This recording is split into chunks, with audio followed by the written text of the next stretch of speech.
기생충 정권을 끝장내기 위해 모였습니다.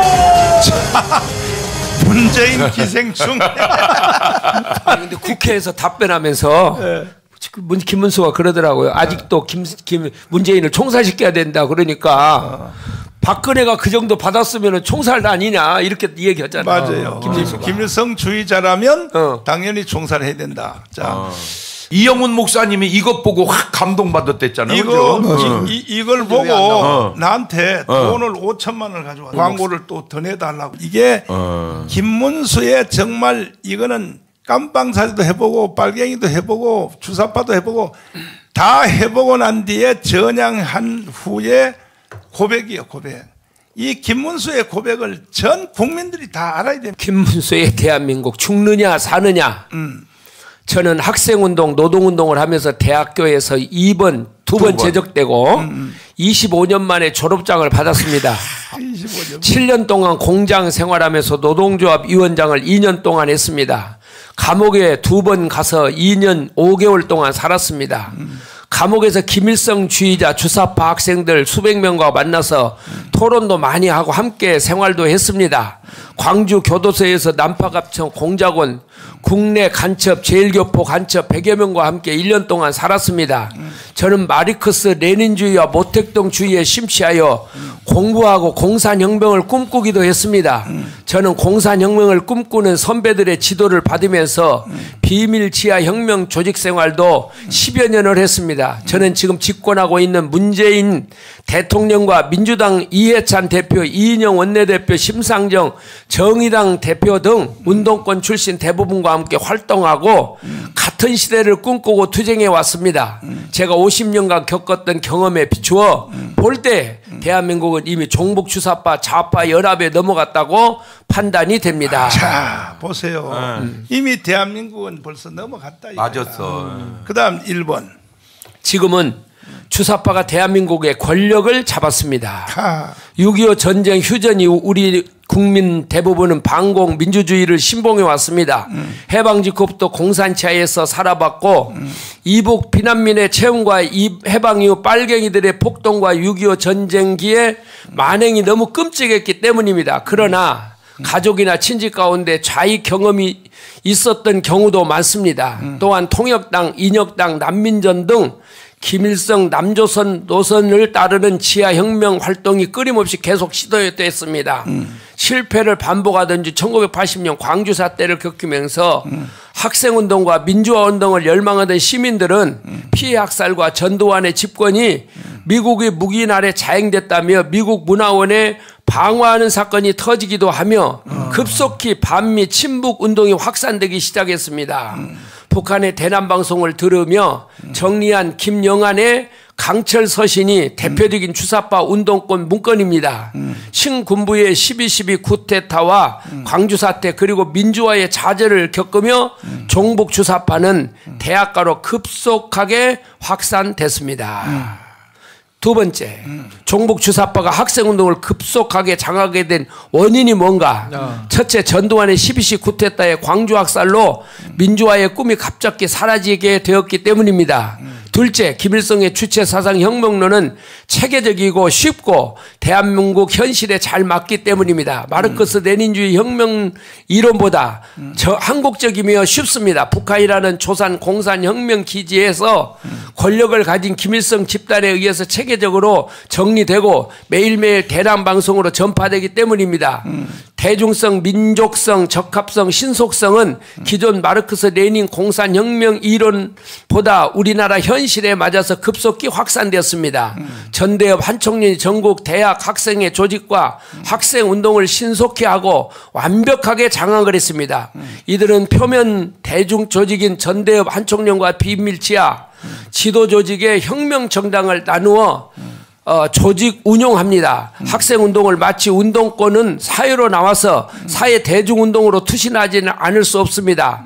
해마다 수십만 명의 학생운동권 출신들이 자연스럽게 필연적으로 사회 각계각층으로 투신합니다. 공장으로 직장으로 들어갑니다. 이들이 민주노총입니다. 정계로 지출합니다. 민주당, 정의당, 민중당은 물론이고 바른미래당, 자유한국당에까지 미치지 않는 곳이 없습니다. 언론계로 들어간 기자들도 학생운동의 경험으로 민주화를 계속한다며 언론 노조를 결성하여 지금 KBS, MBC, SBS, 한겨레 신문, 경향신문을 붉게 문들었습니다.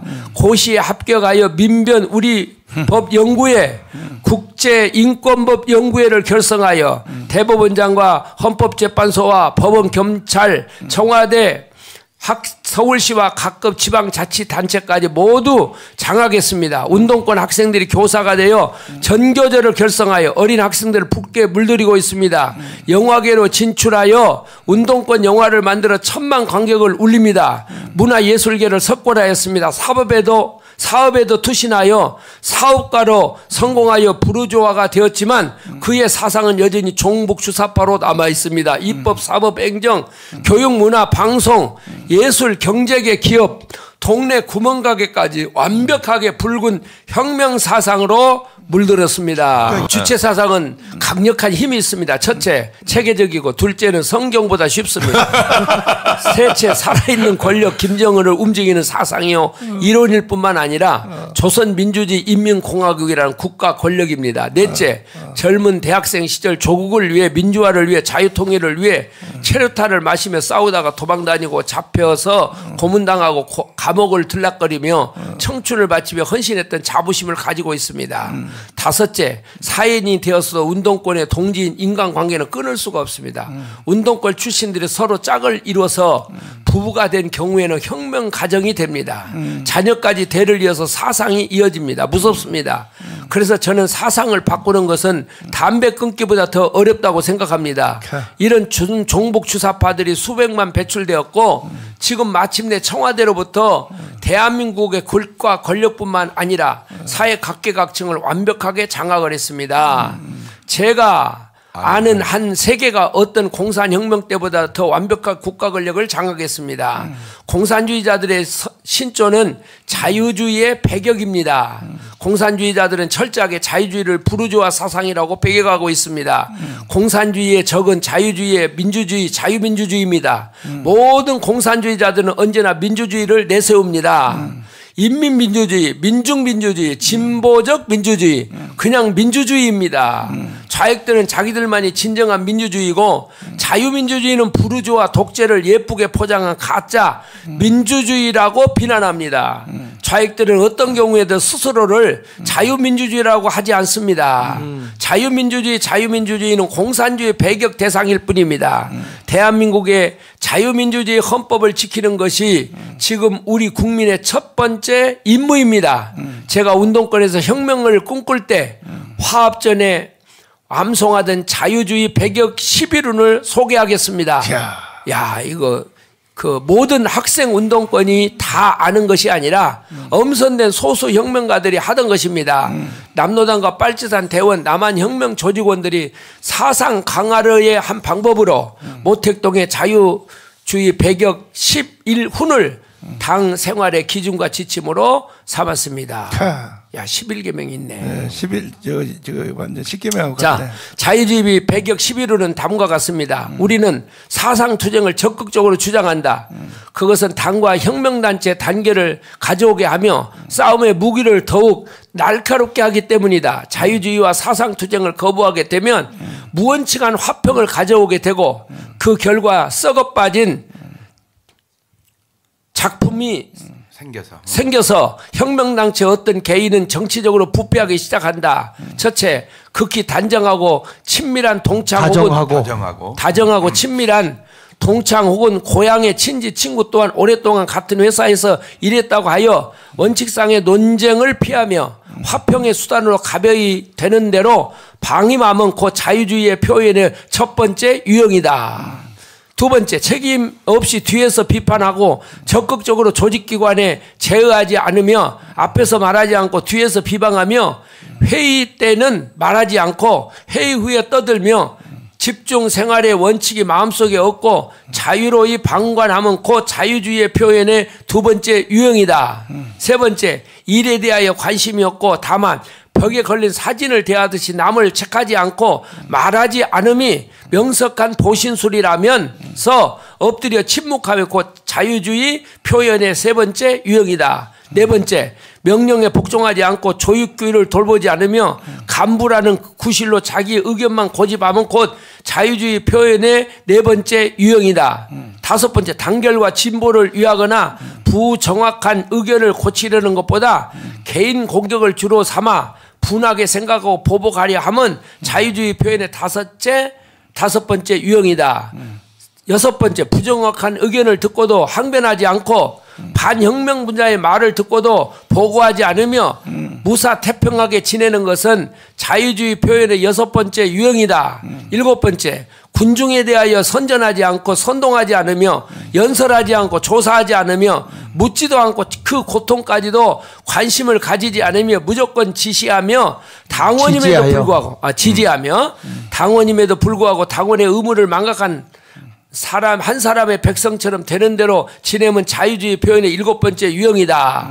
여덟 번째, 군중 이익을 해치는 행동을 보고도 격분하지 않고 경고하지 않으며 관심을 가지지 않고 해결하지도 않고 내버려 두는 것은 자유주의 표현의 여덟 번째 유형이다. 아홉 번째, 일에 충실하지 않고 일정한 목적 없이 하루를 되는 대로 지내며 마치 스님들이 목탁을 두드리듯이 하는 것은 자유주의 표현의 아홉 번째 유형이다. 열 번째, 자존심만 높아서 혁명의 공이 가장 많은 것 같이 노선을 거스르며 큰 일을 할 능력이 없고 작은 일은 하기 싫어하며 학습에는 노력하지 않고 태만함은 자유주의 표현의 열 번째 유형이다. 11번째, 자기의 잘못을 알면서도 고치지 않고 자기 비판을 하되 비판 실망에 그치고 마는 것은 자유주의 표현의 11번째 유형이다.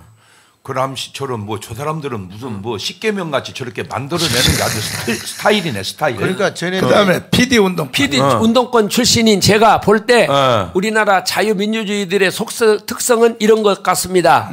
첫째, 소수를 제외하고는 자유민주주의, 공산주의 또는 김일성주의 주체 사상에 대해 체계적인 사상 합숙을 해본 적이 없습니다. 맞지. 둘째, 자유민주주의자들은 운동권이라고 할 정도로 조직화 체계화되지 않고 태극기 집회가 처음으로 실행된 자발적 애국운동이 아닌가 합니다. 대중운동. 셋째, 태극기 집회는 4분 온열되어 서로 단합되지 못하고 있습니다. 네 번째, 고관 대작이나 대기업과 세계적인 전문가가도 많지만 지킬 것이 너무 많아서인지 앞장서서 솔선수범하며 희생하는 사람이 드뭅니다. 맞죠. 우파도 약점이야. 다섯 번째, 최근 전대협, 새벽당, 트루스 포럼 등 젊은 자유주의 운동이 시작되고 있습니다.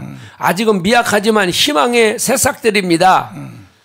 여섯 번째, 한국당이 자유파의 중심 정당인데 너무 기득권이 강화되어 강한 목표 의식과 전술 전략이 취약하고 투쟁성, 헌신성이 약합니다. 일곱 번째, 새누리당 국회의원 가운데 60여 명은 자기가 만들고 당선시켰던 박근혜 대통령을 탄핵시키고 감옥에 갇혀 재판을 받는데도 방청, 면회, 석방운동조차 한 번도 하지 않는 기괴한 모습을 보이면서도 부끄러움을 모르고 있습니다.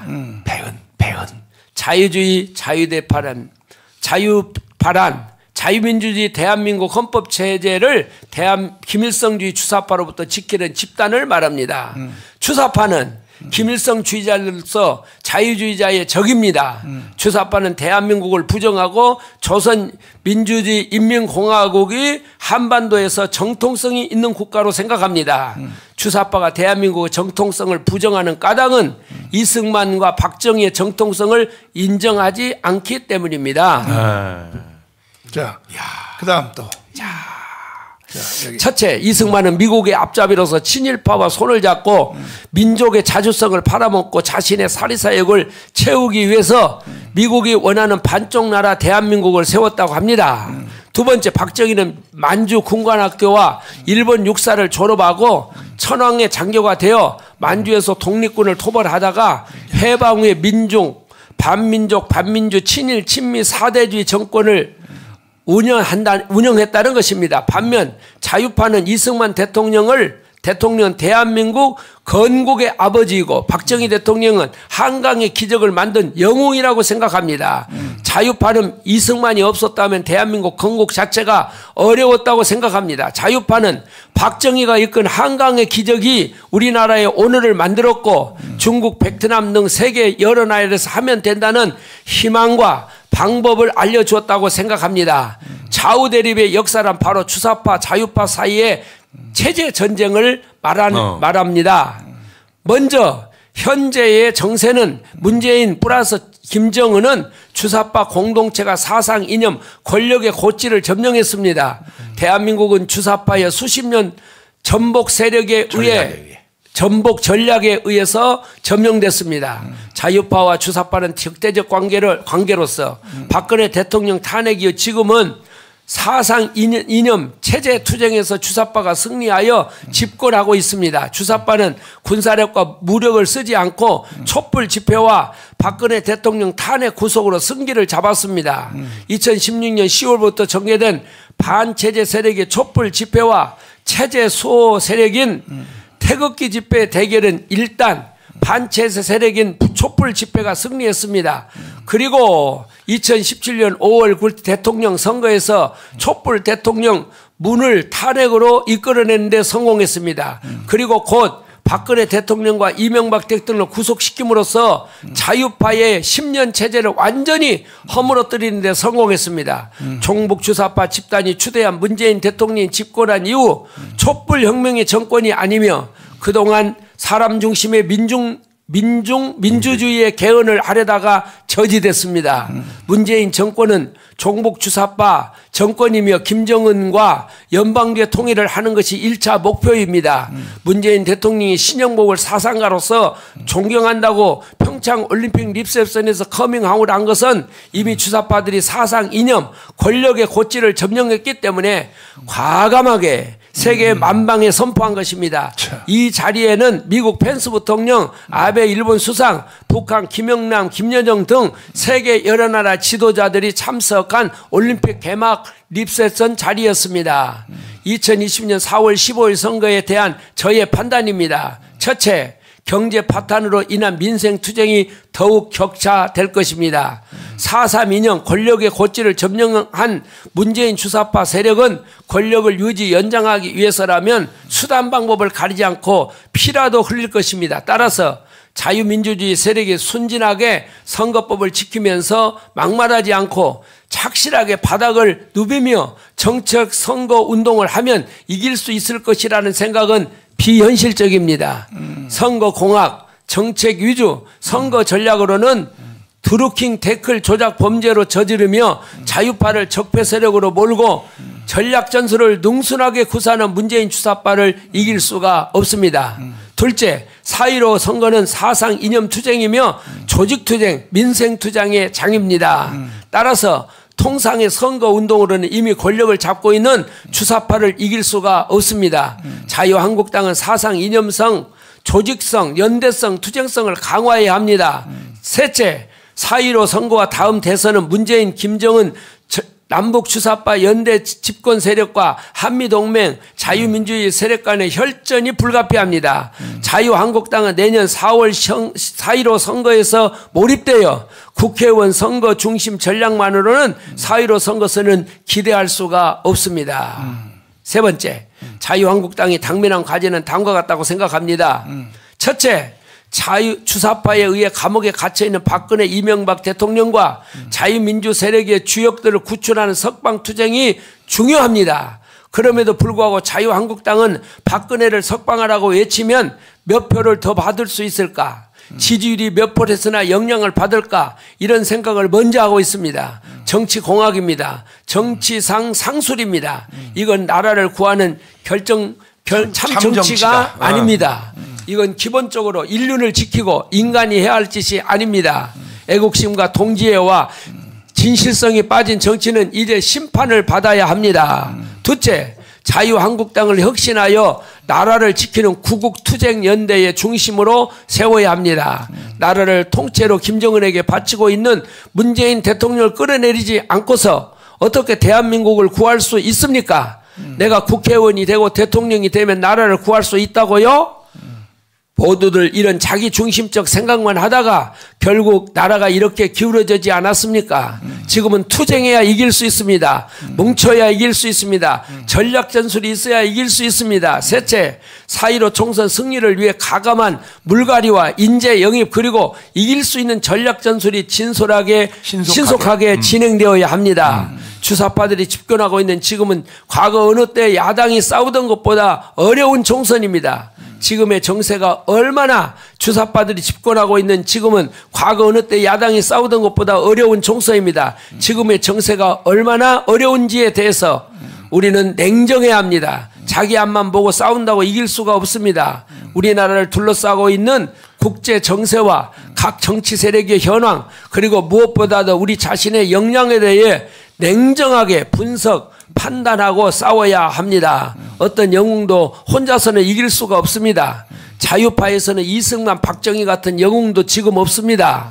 모여야 합니다. 밤을 새워서라도 토론해야 합니다. 전략 전술을 세워야 합니다. 힘을 합쳐야 합니다.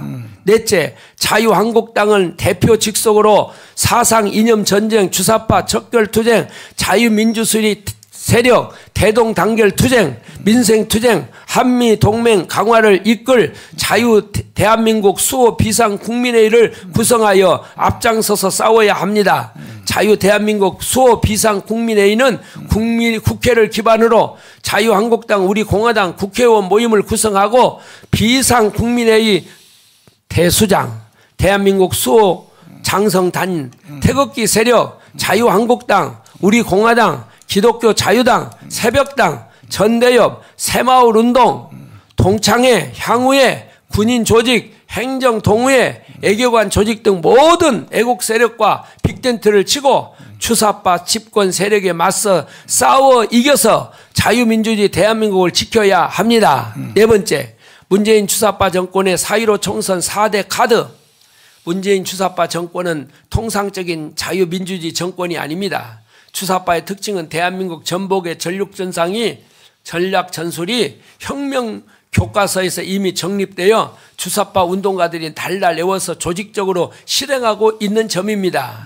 지금은 특히 김정은만 집권하고 있을 뿐만 아니라 남한에서는 문재인이 집권하고 있어 남과 북이 우리 민족끼리 다 내놓고 서로 협력하고 있습니다. 문재인이 김정은이의 수석 대변인이라고 외국에서 먼저 말하고 있습니다. 따라서 자유한국당과 자유파는 어떻게 이렇게 불리한 정세에서도 싸워 이기기 위해서는 특별한 집중과 단결, 연대를 해야 하지 않겠습니까? 문재인 주사파는 첫째, 핵미사일 폐기와 남북 평화통일 카드를 쓸 것입니다. 작년 6.13 지방선거에서 하루 전인 6.15 트럼프, 김정은, 싱가포르 회담으로 자유한국당 완전히 망했습니다. 맞죠. 트럼프, 김정은 회담은 결과적으로 내용이 아무것도 없었지만 자유한국당이 입은 피해는 거의 쓰나미 수준이었습니다. 맞죠. 내년 4.15 총선 전에는 또 김정은은 트럼프를 만나서 핵미사일 폐기나 종전선언, 평화선언을 하거나 평양에서 미국 대표부를 건설하고 트럼프가 평양을 방문하거나 김정은은 이 백악관 유엔을 방문한다면 싱가포르 회담 이상으로 엄청난 태풍으로 자유한국당이 피해를 입게 될 것입니다. 자유한국당은 대비를 해야 합니다. 자유한국당 혼자서는 어렵습니다. 자유파 애국단체와 손을 잡고 미국과도 다양한 협력을 해야 합니다. 둘째, 반일 카드를 내년 4.15까지 써먹을 것입니다. 일본 제품 불매운동에 참여하겠다는 국민이 67%나 된다고 합니다. 반일 카드는 반민족주의에 익숙한 우리 국민의 투표에서 언제나 과반수를 차지하였습니다. 우리 경제가 어려운 까닭이 문재인의 반기업 친민 노동 정책 때문이며 친민노총 정책 때문뿐만 아니라 나쁜 아베 심술과 친일파 때문이라고 대통령, 민주당, 언론, 민노총, 시민단체 모두 나서서 총력을 홍보한다면 만만치 않은 광풍이 일어날 것입니다. 우리는 반일 카드에 대해서 집중적으로 대비하지 않으면 안 됩니다. 세 번째, 박근혜 대통령을 적절한 시점에 석방하여 자유한국당을 완전히 두 조각으로 나누려고 할 것입니다. 박근혜 대통령은 벌써 석방됐어야 하지만 내년 4.15 총선 직전에 석방함으로써 자유한국당과 특히 대구 경북 지역을 중심으로 자유파 내부에 엄청난 혼란과 분열을 가져올 것입니다. 우리는 주사파들의 분열 공작에 대비해야 합니다. 서로 만나지 않으면서 오해하고 비난하지 말아야 합니다. 서로 만나고 토론하여 함께 뭉쳐서 문재인 김정은 정권과 싸워야 합니다. 네 번째, 연동형 비례대표제 선거법이 통과돼 지금까지요 양당제가 다당제로 바뀔 경우에 대비해야 합니다. 연동형 비례대표제 선거법은 국회에서 민주당과 정의당, 민주평화당, 바른미래당 4당이 단합하여 자유한국당만 빼고 이제 빼놓고 60%의 득표로 이미 패스트 트랙을 태워서 카운트다운 중입니다. 이제 법안 최종 통과에는 50% 찬성만 받으면 됩니다. 빠로까지 동원되고 자유한국당 국회의원 59명이나 고발되어서 6탄으로 막았는데도 60% 찬성을 독과시켰기 때문에 이제 본회의 통과에 필요한 50%만 받는 건 그렇게 어렵지 않을 겁니다. 연동형 연동형 비례대표제는 절대적으로 정의당, 우리 공화당 같은 소수당이 유리합니다. 이번 연동형 비례대표제 선거법 개정안에 권력별 석패율제까지 포함되어 있어서 작은 동량이 여러 개로 난립될 수밖에 없습니다. 주사파들은 촛불혁명으로 자유 대한민국을 거의 무너뜨렸습니다. 마지막으로 내년 4.15 총선에서 3분의 2 의석을 확보하여 남은 민주주의 헌법 개정을 통해 1948년 7월 17일 제정된 자유민주주의 대한민국 헌법을 확 뜯어 고치려고 합니다. 개헌에는 국회의원 3분의 1 찬성과 국민 2분의 1 찬성이 필요합니다. 100년 집권하겠다는 말이 공언한 헛소리가 아닙니다. 자유민주주의 대한민국은 죽느냐 사느냐 이것이 문제입니다. 수고하셨어요. 박수. 대단하시네. 이거 야, 지금 공부 잘했겠어. 시청자들이 이거 듣느라고 고통의 멍에를 맺네.